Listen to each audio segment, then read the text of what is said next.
I'm Guy Powell, and welcome to the next episode of the Backstory on Marketing. If you haven't already done so, please visit prorelevant.com and sign up for all of these episodes and podcasts. If you're not optimizing your SEO, you're not capturing all of your sales. And that's what we're going to be talking about. But before we get into that, I am the author of the newly released book, The Post-COVID Marketing Machine, Prepare Your Team to Win. And you can find more information on this at marketingmachine.prorelevant.com. So we're going to be talking about all things SEO with Brandon Leibowitz. And let me tell you a little bit about him. So he runs his own company called SEO Optimizers, and he's been doing that now since 2007. SEO Optimizers is a digital marketing company focusing on helping small and medium-sized businesses get more online traffic, which in turn, of course, leads to new clients, sales, and leads. Welcome, Brandon. Thank you for having me on today.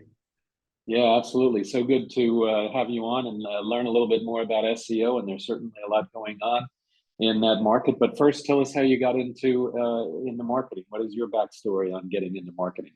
Yeah, I just kind of fell into it after I graduated from college, got my degree in business marketing. And the first job I got out of school was helping a company out with their digital marketing. And I didn't really know much about digital.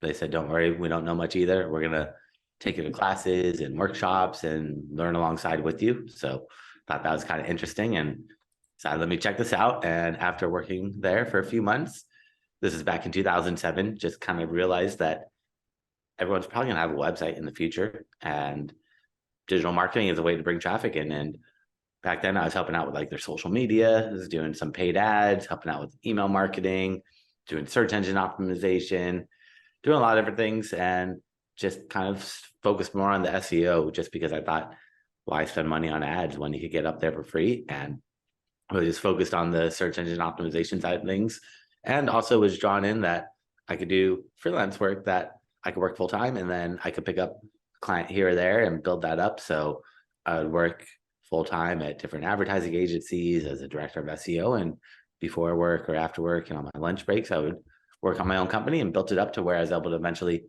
quit my job and focus solely on this, and been doing that ever since.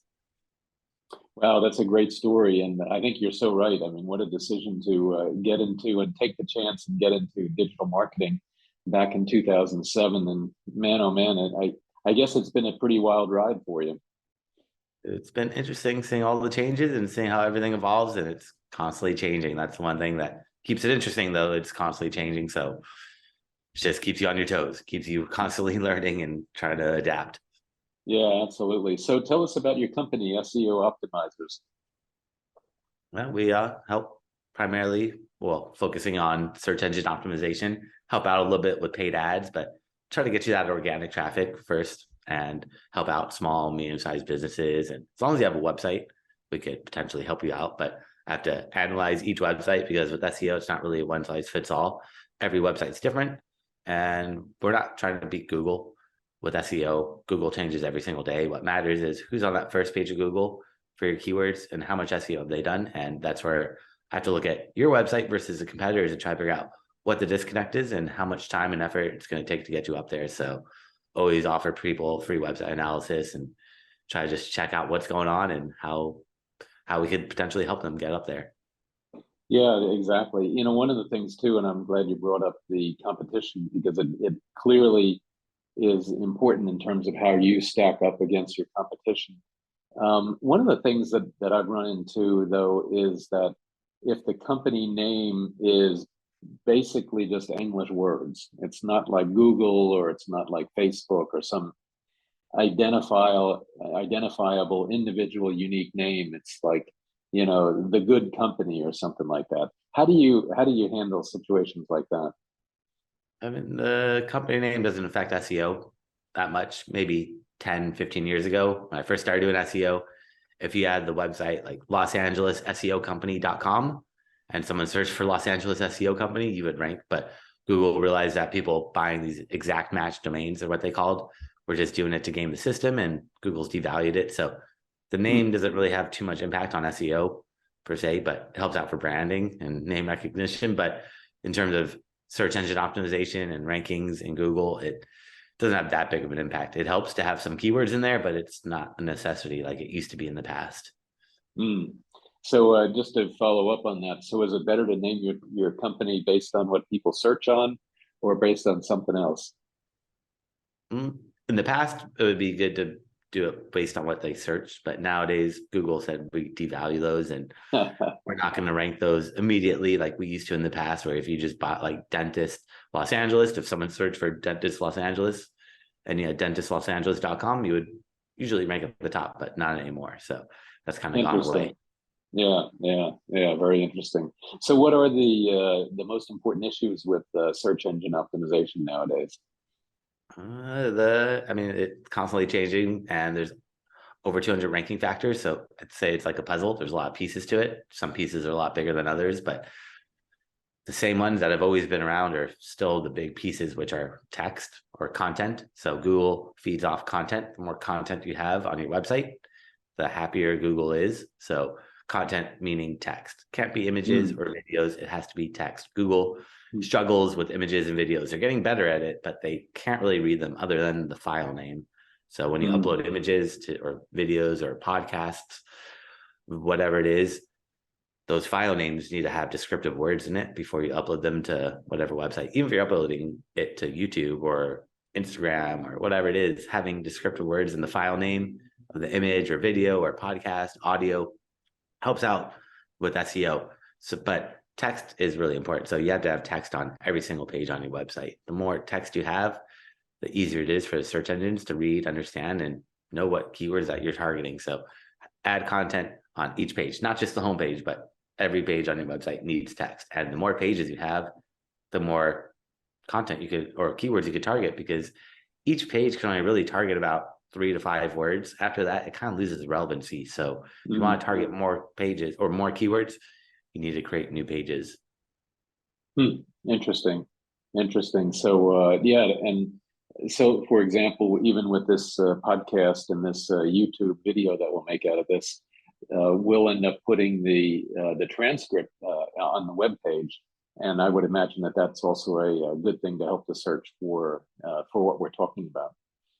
That is definitely very, very helpful. So anytime, you have a podcast, if you can't transcribe it, if it's too long, sometimes people don't want to transcribe it.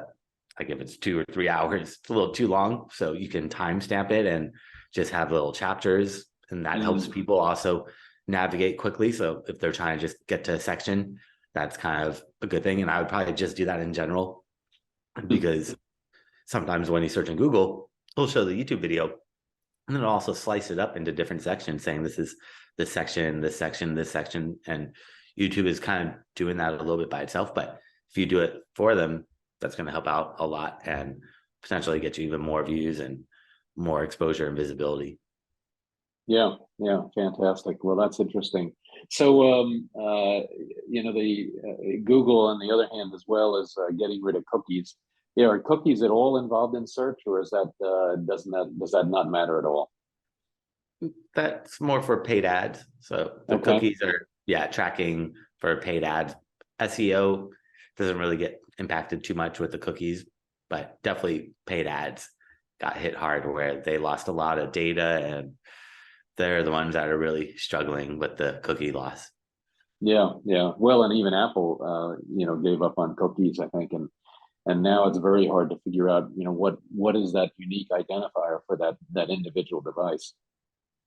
It's made it tricky for the ads. So that's one thing where they're impacted, and they're spending more money on ads to just get what they used to, the same reach and visibility that they used to get a couple of years ago. It's not there anymore. So yeah, it's become a lot more expensive, which I feel like Google's happy if you're spending more money on paid ads. They're not going to complain. They're just like, sure, give us more money. Facebook, all these platforms, they want you to spend money on paid ads. So that's the equation. They got rid of the cookies, and then their paid advertising revenue went up. I tell you, what a great racket. I wish I had that. Yeah. So search is pretty critical, and especially if someone is searching on specific things to solve, or specific products and what have you. How do you think Chat GPT will affect that? Will that is that now really a totally different tool, or will that also affect how the search and search results come into the picture?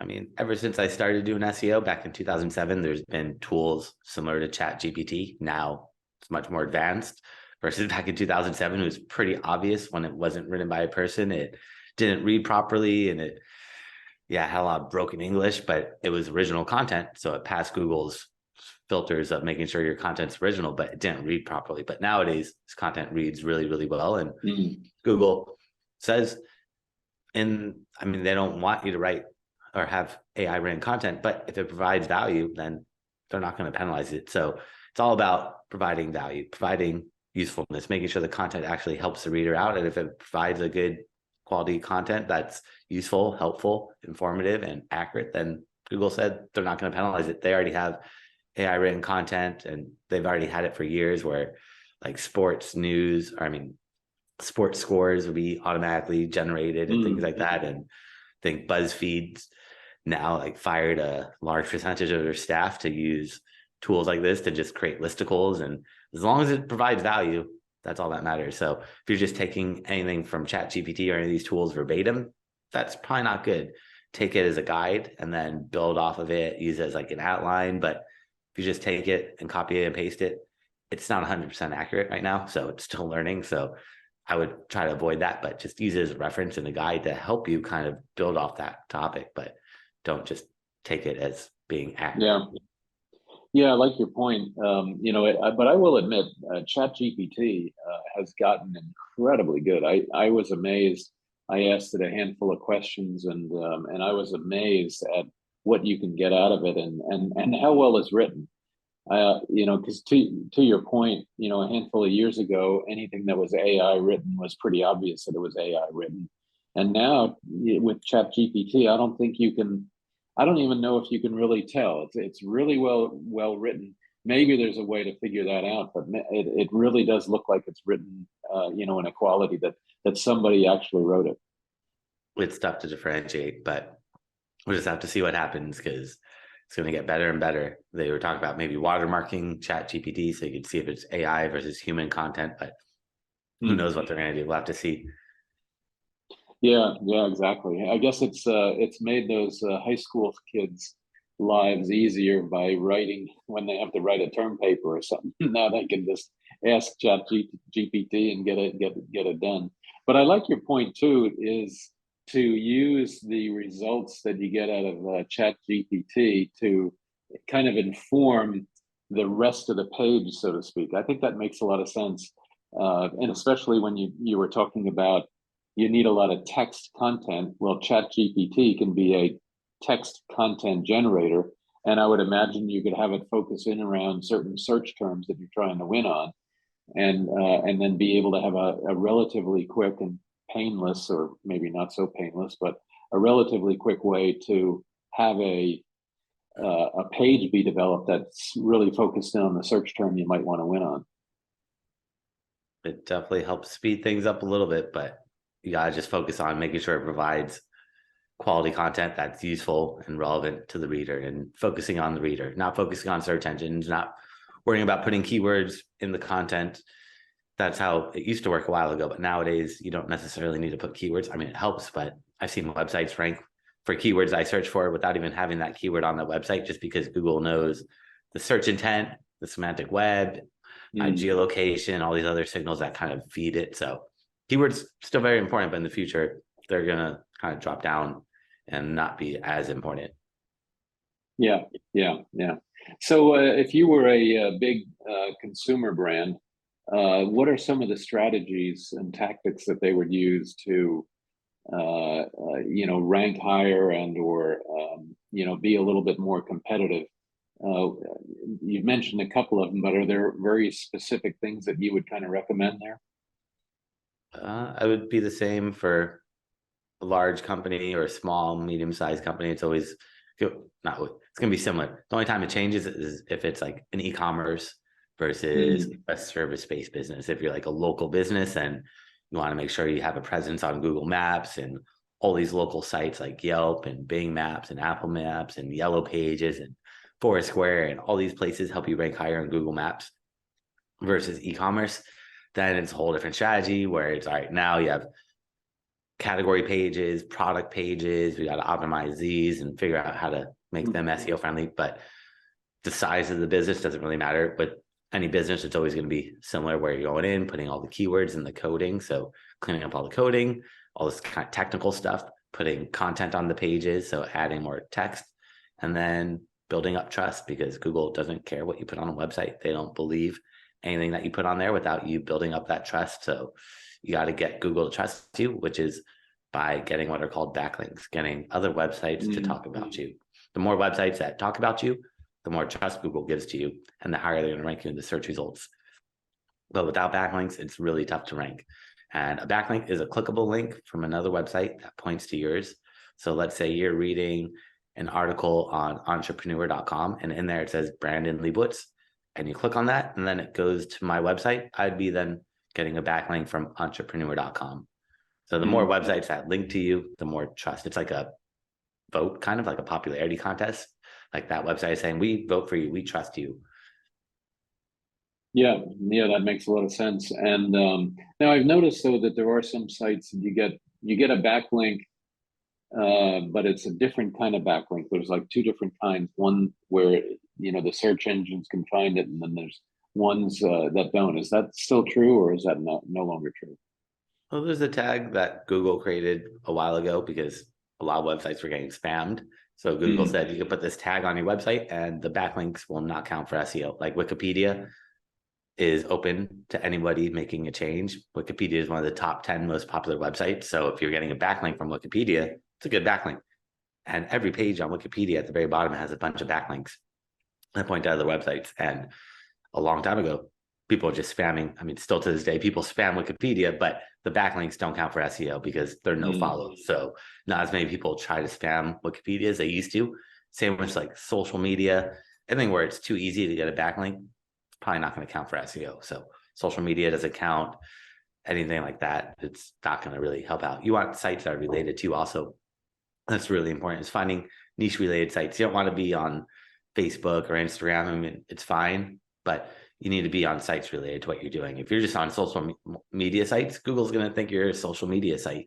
You need to be on sites that are related to what you're doing. If you're, let's say, a mechanic, you need to be on sites related to mechanics or related to construction, building, anything somewhat related to what you're doing. That's what matters to Google.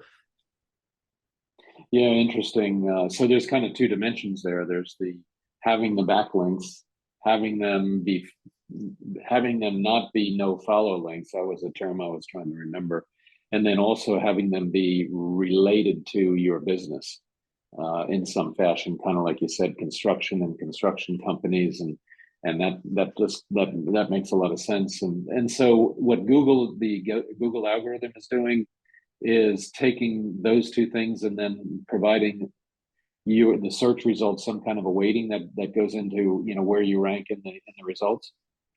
Well, there's a lot more than those, and I wouldn't worry about do follow or no follow, because that's just going to confuse a lot of people and make them overthink. And if all you have are do follow backlinks, which means they count for SEO, Google's going to be a little suspicious, saying like, what's going on? A normal website's going to have some no follow backlinks. It's only natural. So don't just have everything perfect, because Google will penalize you for over optimization, doing too much SEO if everything is perfect, because a normal website's not going to have everything perfect. So don't worry about that do follow, no follow. Just build backlinks, and if they are do follow, great. If they're no follow, it's not going to help. It still will help a little bit, because Google still sees that your URL is published on the website. It's not a backlink, but it's a citation. So Google sees that you're on Wikipedia. It's a citation. So it helps a little bit. It's not the same as a backlink, but it still provides some SEO value. But just really focus on relevancy, making sure that you get on sites that are related to what you're doing. Don't just get on random sites. That's where the backlinks could actually do more harm than good. You have to kind of be careful with these backlinks. You don't want to just build backlinks to build backlinks. You want to build quality backlinks, and a quality backlink is a backlink that's from a site that's related to what you're doing, and also an authoritative site. So if I gave you a backlink, that's good, but it's not the same quality as a website such as like Wikipedia or Forbes or Mm. New York Times, LA Times. The bigger the website, the more SEO value that's passed on. Yeah, yeah, that makes a lot of sense. And so, as we were talking, and we've only been really talking about Google, but there are a whole bunch of other websites, whole lot of other search engines. So you've got Bing, and you've got Yahoo, and you got DuckDuckGo, and I guess there's even search coming through Facebook. Are there different strategies for each of those, or is it really more just following kind of the Google strategy and then letting that spill over into the other areas? For the most part, with search engines, if you follow the Google strategy, it's going to work for the most of the search engines. So Google kind of runs the show. Google brings in the majority of the traffic. Bing will bring like 1% of the traffic. Yahoo will bring like 1%. DuckDuckGo might bring half a percentage. Google brings like 20 to 60% of the traffic. And then the rest will come from like social media or email marketing or paid ads. And this is me looking since 2007 at hundreds, probably thousands of websites at their analytics, saying that. And this is what I always see is just Google just dominates. And Yahoo is not really Yahoo anymore. When you search on Yahoo, it's actually Bing that shows the search results in Yahoo. So if you optimize for Google and Bing, that covers the big three. And then you do all the other search engines, but most of them are similar. They're not the same because there's so much machine learning and AI nowadays in the algorithms that they don't even know really how they work, but they have similar things that they're looking for. So if you optimize for Google, you should be good across the board, but social media is different. So you said Facebook. Facebook is a whole different one where they're not looking at backlinks, they're looking at social signals and things like that, where anything with social media is going to be much different than a search engine looking at websites. Yeah. Now, a lot of people also think about YouTube as being kind of a search engine. How does that kind of rank or differ from Google? It's kind of like social media where they're looking at other variables such as like shares, watch time, how long you stay on the page, where you came from, how many people like, comment, share, how many video embeds you have on third-party sites, and the title and the description of the video, the transcript, like you were talking about earlier, adding tags, and all these things are really important, but it's much different than Google search engine because Google search engine is looking at backlinks. All these other platforms aren't really looking at backlinks. Social media is not really looking at backlinks. YouTube might look a little bit at backlinks, but it's not the main ranking factor. They would rather see that you watch, if it's a video that's 10 minutes and you only watch 30 seconds and everybody watches under a minute, that tells YouTube that maybe this isn't a good video. But if everybody watches like 9 minutes or 8 minutes, that tells YouTube, all right, people are watching this, they're staying engaged. So watch time, engagement, things like that are more important for YouTube and other channels. Yeah, makes sense. Yeah, makes a lot of sense. So, what do you see as the biggest trends over the next 2 or 3 years in search? I would just say everything is probably going to keep shifting towards mobile. I mean, video and mobile, but definitely video. Everything is, people don't want to read. They'd rather watch something. So Google owns YouTube, like we were talking about earlier. And Google, when you search in Google, sometimes you'll see YouTube videos in the search results, or you'll see videos. And 90% of the time that you see a video in the search results, it's going to be YouTube, because Google doesn't want to promote Facebook videos or anything else because they're all kind of competitors. So when you search and you see a video, it's going to be YouTube. And if you can build a presence up on YouTube, that's probably going to help out a lot in the long run, because Google is going to promote YouTube as much as they can. And Google doesn't seem like they're going anywhere anytime soon. Social media, you never know. Things change. Sites go on the decline. So you never know which ones are going to stay popular and relevant or which ones are going to disappear. But YouTube is not going to go anywhere anytime soon. Google is going to push that as much as they can, because if you search on Google and you don't click on an ad, Google doesn't make any money and Google's not happy. But if you search on Google and then you see a video and you click on it and it's a YouTube video, the first thing that appears anytime you watch a video on YouTube, there's always an advertisement. So YouTube is making money, which is really Google making money. Right. And that's all they care about, is making money off ads. Yeah, exactly. So, so for example, this video will be up on YouTube here in a couple of weeks, and hopefully will help Google make money, but also help me make some money too, I guess. Yeah, make it a win-win situation. You tap into YouTube's audience, and they tap into your video content creation, but at least they pay you, because other platforms don't really pay you. YouTube doesn't pay that much, but they'll pay you like $1 per 1,000 views, Could be a little bit more, it could be a little bit less, but so it's not that much, but still it's not bad. Like Facebook, they're not really going to pay you. Instagram, they're not paying you. I mean, they might pay some people, but they don't really pay out that much.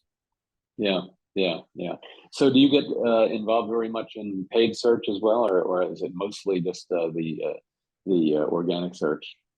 I do paid search as well, because with SEO, getting traffic to your website is just half the battle. Once you get people to your website, how do you get them to actually make a purchase? And a lot of people hit that back button when they get to your website, just because there's just endless amounts of reasons why they'll hit that back button. But if you keep yourself top of mind by following them around using what are called remarketing ads, those work really well. So targeting warm traffic, not just doing cold traffic, but anyone that's been to your website and didn't do a specific conversion action, you can follow them around and try to get them to convert into a sale, a lead, a phone call, whatever that conversion goal is. And that works really well. And it's cheaper than most paid ads because it's warm leads and they're more likely to convert.